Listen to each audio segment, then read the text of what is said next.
Welcome back to Fireplay. Well, it was 200 years ago tonight. The Americans and the British sat down for a nice dinner on the banks of the Niagara River. Halfway through the dinner, a messenger arrived and said, "Britain, we're at war with the States." So they finished their meal, went home. Next day they came out fighting.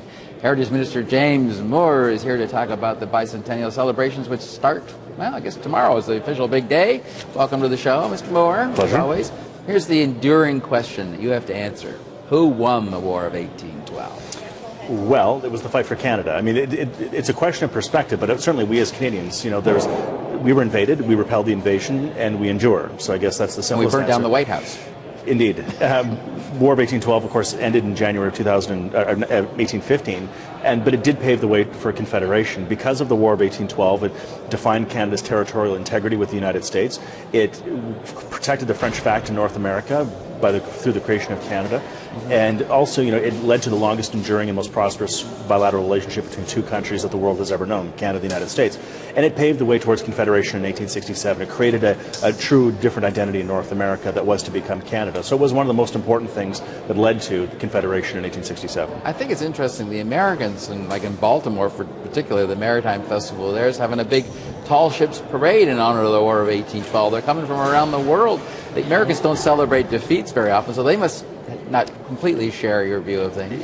It's a mixed history based on perspective, and over at the War Museum we show the four different perspectives. But from the Canadian lens, as the Minister of Canadian Heritage and as the Prime Minister, we tell the Canadian story, that what the War of 1812 meant for Canada. Right. And for Canada, this was, as I said, the most important event pre-Confederation that led to and contributed to Confederation, and also a Canadian sense of identity in what was to become British North America. Do you think Canadians need to know a lot more about the War of 1812? Is there a sense that it's not taught well enough in school? Not just that, but actually there's a much bigger conversation, and in the coming few weeks we're going to have a very large announcement on this very subject of Canadian history, which is that, you know, on July 1st of this year starts the 5-year countdown towards Canada's 150th birthday. In only 3 of Canada's 13 provinces and territories is it mandatory for a student to take a history class to graduate from high school.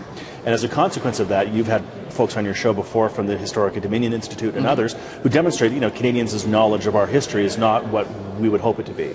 And we want to fix that. We as a government want to fix that. I'm a passionate believer in Canadian history and the importance of teaching Canadian history. And teaching history isn't just about taking moments like 1812 and talking about them, which it is, but history is about not about filling buckets, but about lighting fires.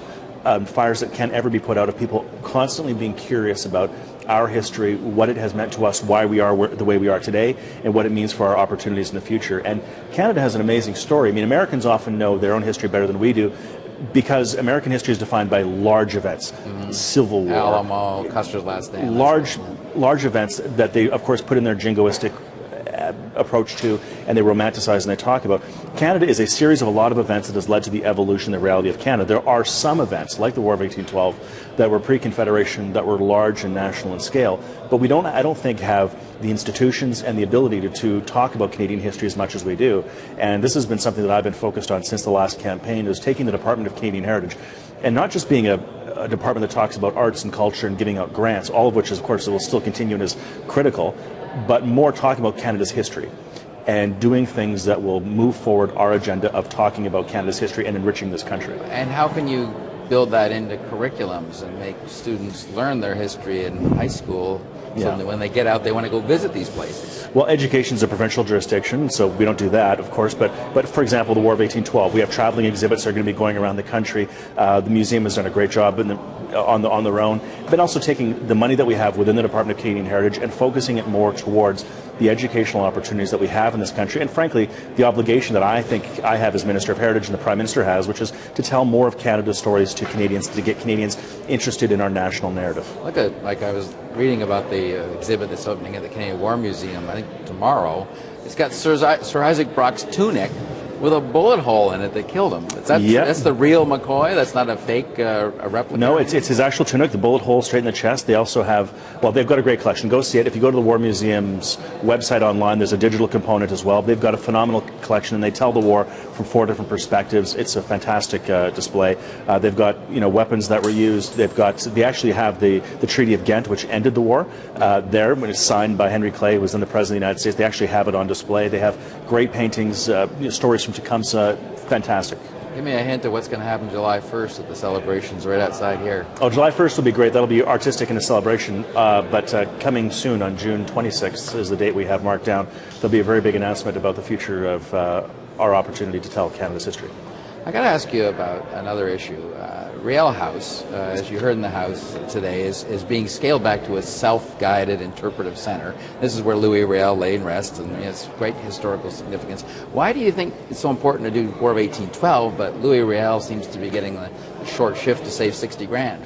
It's not quite so simple as that. Okay, well, I mean, as I think Peter Kent spoke in the House of Commons, they're rearranging some of the programming there, but it'll still be maintained. It'll still be done. We have all kinds of institutions that do different kind of self-guided tours, that have temporary staff that do guided tours, but on a temporary basis.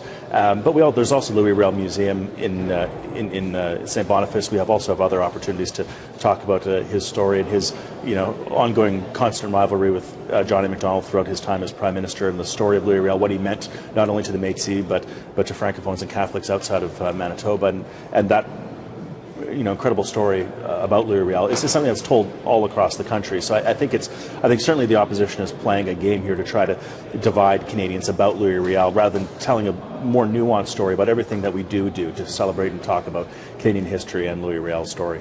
Okay, one part of Canadian heritage is Politics 101 in the House of Commons. How are you going to stay awake for the next 24 hours once you go in the House of Commons? Having a very good sleep tonight, I think a good healthy dose of coffee. But it's actually interesting. In 1998, the votes on the Nisga'a Treaty were 3 days long.